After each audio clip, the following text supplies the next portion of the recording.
আল্লাহর কসম আমি না বুঝে না জেনে না স্টাডি করে একটা কথা বলতেছি না। শেষ জামানার সবচেয়ে ইম্পর্টেন্ট জায়গা ওই প্যালেস্টাইন, ওই ফিলিস্তিন, জেরুজালেম। পুরো বিশ্বটা ওইখানে গিয়ে আস্তে আস্তে শেষ হয়ে যাবে। আসলে লক্ষ্যটা কি জানেন? ওই যেখানে আমাদের ভাইরা এখন মার খাচ্ছে না, ওই ফিলিস্তিন, ওই জেরুজালেম হচ্ছে আমাদের আসল লক্ষ্য। ওইটাই পৃথিবীর এমন একটা জায়গা যেখান থেকে সভ্যতা শুরু হয়েছে পৃথিবীতে। মক্কা থেকে শুরু হয় নাই, ওই ফিলিস্তিন থেকে পুরো বিশ্বে সভ্যতা শুরু হয়েছে। আজকে থেকে এটা 10,000 বছর আগের কথা, ওখান থেকেই শুরু হয়েছে। আর ওখানেই পৃথিবীর শেষ হবে। ওইখানেই যতক্ষণ পর্যন্ত ঈসা আলাইহিস সালাম না আসছেন এবং ইসলামী খেলাফত আবার কায়েম না করছেন, কিয়ামত হবে না ইনশাআল্লাহ।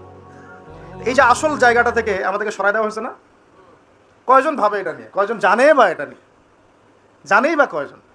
কিছু মানুষ আছে সারা জীবন হাত বাঁধা নিয়ে আপনাকে ব্যস্ত করে রাখলো। বাঁধবেন কোথায়? এখানে বাঁধবেন, এখানে বাঁধবেন, না এইভাবে বাঁধবেন, না এইভাবে বাঁধবেন, না এইভাবে বাঁধবেন। 5টা 6টা জায়গা নিয়ে ক্যাচাল করতে করতে করতে হায়াতই শেষ হয়ে গেল। সুবহানাল্লাহ। মনে করেন এক ভাইয়ের হাত নাই, এইভাবে দাঁড়া দাঁড়া নামাজ পড়তেছে, নামাজ হবে না? হবে না?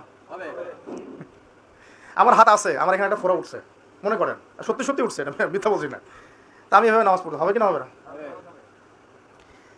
হাত বাঁধেই নাই সে, হবে না? হবে না? আর যখন বোম পরে জান থাকবে না, তখন হাত বাঁধে কি করবেন?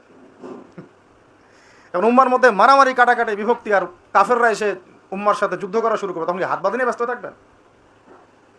এই ব্যস্ত আছেন বলেই তো হাতে অস্ত্র ধরতে পারছি না।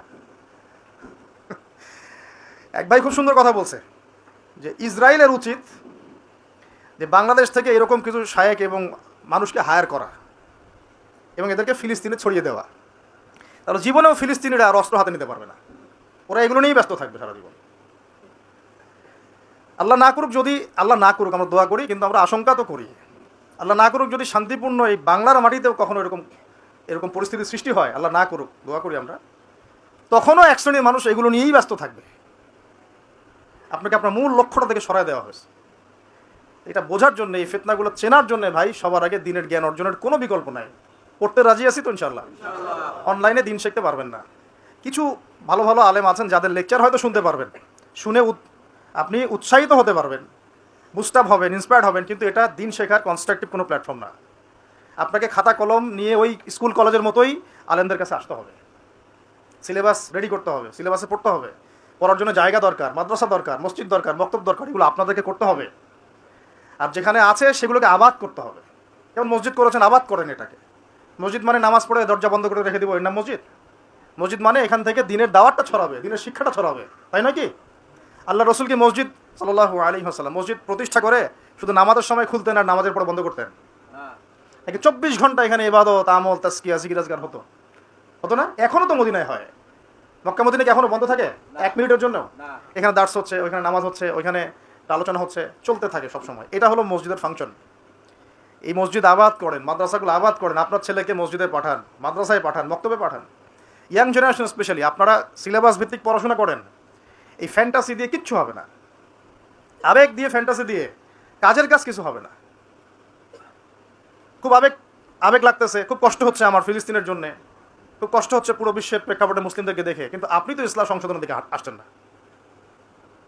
মাঝে মাঝে নামাজ পড়ছেন, কোনো রকম 5 ওয়াক্ত নামাজ পড়লেও সুন্নাহ মাফিক জীবনযাপন করছেন না, জিনায় লিপ্ত হয়ে যাচ্ছেন, সুদ খাচ্ছেন, অর্থনৈতিক জীবনের কথা বলছে, এখানে সুদ খাচ্ছেন, ব্যবসায় প্রতারণা করছেন, রাজনীতি করতে গিয়ে আপনি তাগুতের দিকে চলে গেছেন।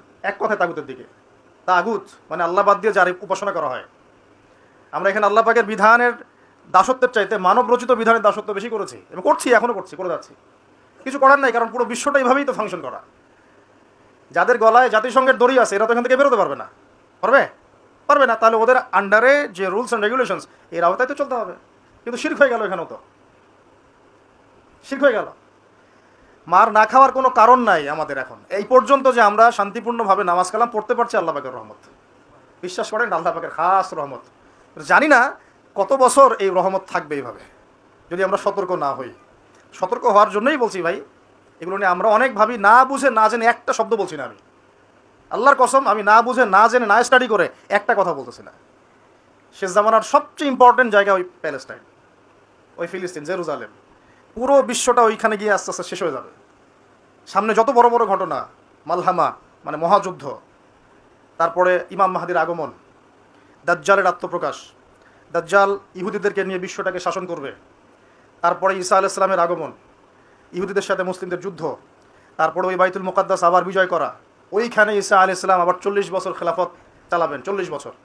এই পুরো ঘটনাগুলো ওই জায়গা কেন্দ্র করে হবে, আমাদের কোনো হদিসই নেই। আর অনেক বিষয় আছে, কিন্তু মূল কথাটা হচ্ছে আমরা পৃথিবীতে হাসি থামাশা করতে, ঠাট্টা ছলনা করতে আসি নাই। আল্লাহ পাক